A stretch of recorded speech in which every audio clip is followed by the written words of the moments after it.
तो डियर हम लोग जो है एंजाइम्स के बारे में पढ़ रहे थे, है ना। पिछला वीडियोस जो है हमारा क्या था, एंजाइम्स क्या है, कैसे वर्क करता है उसके बारे में।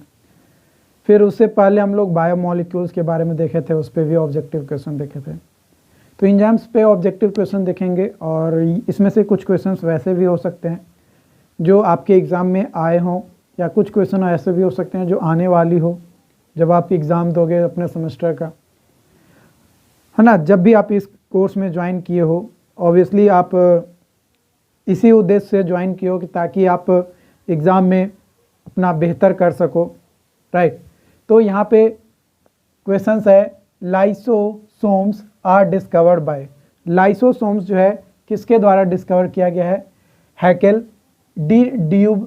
डी वेरिस या पुरकिंज। तो इसका हो जाएगा डी ड्यूब के द्वारा लाइसोसोम का डिस्कवरी किया गया है, ठीक है। द मार्कर, है ना, एंजाइम में जो मार्कर होता है ऑफ लाइसोसोम वो क्या है? Lysosome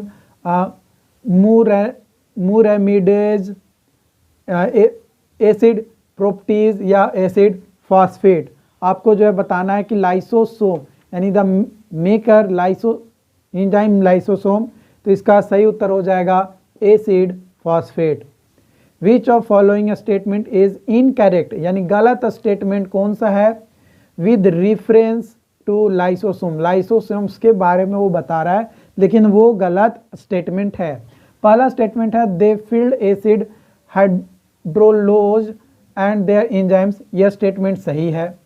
they are monomorphic and uniform structures. यह स्टेटमेंट गलत है भाई, तो यही हमारा हो जाएगा, ठीक है। बाकी दे आर ऑटोफैजिक, ये भी स्टेटमेंट सही है। They can digest protein, nucleic acid, lipids and polysaccharides. ये भी स्टेटमेंट सही है। यानी गलत स्टेटमेंट कौन सा है? ऑप्शन नंबर बी, जो कि हमारा सही उत्तर हो जाएगा। Which of following organ has single membrane. Single membrane वाला ऑर्गन कौन सा है? न्यूक्लियस, सेल वॉल या माइटोकॉन्ड्रिया। तो सही उत्तर हो जाएगा cell wall. Lysosome are rich in. Lysosome सबसे ज़्यादा होता है पॉलीराइबोसोम में, लिपोप्रोटीन्स में, डीएनए लिगेज में या हाइड्रोलाइटिक एंजाइम्स में। किसमें लाइसोसोम जो है ज़्यादा होता है? तो लाइपोप्रोटीन में। Lysosomes are generally found in, वो जनरली कहाँ पे होता है? एनिमल सेल्स में, बैक्टीरियल सेल्स में, प्लांट सेल में या एनिमल और कुछ प्लांट सेल में। तो एनिमल और कुछ प्लांट सेल में होता है lysosome.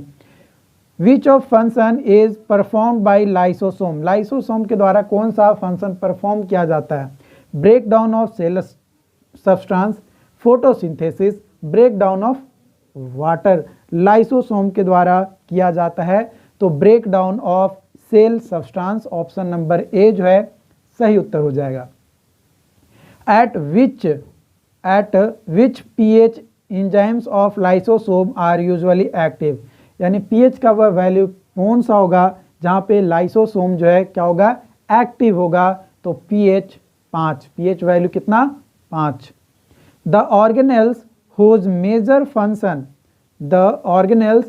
major function if a storage of hydrolytic enzyme are centrioles, chromoplasts, lysosomes, chloroplast। इसका सही उत्तर हो जाएगा lysosomes। Lysosome in which intracellular organelles is getting digested is called primary lysosome, secondary lysosome, ऑटोफेगोसोम या none. तो इसका सही उत्तर हो जाएगा ऑटोफेगोसोम। तो ये कुछ क्वेश्चंस थे जो आपके लिए इम्पोर्टेंट थे। तो इस क्वेश्चंस को नोट डाउन कीजिए और अब हम लोग मूव आउट करेंगे अगली चैप्टर्स की ओर, जो कि अगला चैप्टर्स है आपका, जो चैप्टर्स है या कह सकते हैं मॉड्यूल है, वो है इंफॉर्मेशन ट्रांसफ़र। यानी कैसे हमारा जो डीएनए है, हमारे अंदर जो डीएनए है वो कैसे हमारे इंफॉर्मेशंस को हमारे ऑफ स्प्रिंग में ट्रांसफ़र करता है, उसके बारे में वन बाय वन डिस्कस करेंगे। कौन कौन से एक्सपेरिमेंट किए गए थे, किस एक्सपेरिमेंट पे हमारा जो है वर्क हुआ, कौन सा एक्सपेरिमेंट हमारा इंफॉर्मेशन ट्रांसफ़र के लिए सबसे ज़्यादा जाना जाता है, और कैसे एक एनिमल से उसके बच्चे में ट्रांसफ़र होता है। इन सभी पॉइंट्स के बारे में हम लोग जो है बात करेंगे। साथ ही साथ हम लोग ये भी बात करेंगे कि जो डीएनए है ना, वो कैसे ट्रांसक्रिप्ट होता है आरएनए में, और आरएनए फिर ट्रांसलेट होकर बनता है प्रोटीन। तो इन सभी प्रोसेस के बारे में हम लोग जो है आने वाले जो अपकमिंग वीडियोज़ होगी, यानी आने वाले जो आगे की वीडियोज़ होगी, उसमें हम लोग डिस्कस करेंगे, जो कि मॉड्यूल नंबर 6 में हमें पढ़ना है। तो चलिए आज के लिए इतना ही रखते हैं। और भी क्वेश्चंस मुझे अच्छा लगेगा कि नहीं, वो क्वेश्चंस आप लोगों को बताने चाहिए, तो डेफिनेटली आपको एंजाइम से रिलेटेड क्वेश्चंस आप लोगों के सामने देखने को मिलेगा। Thank you.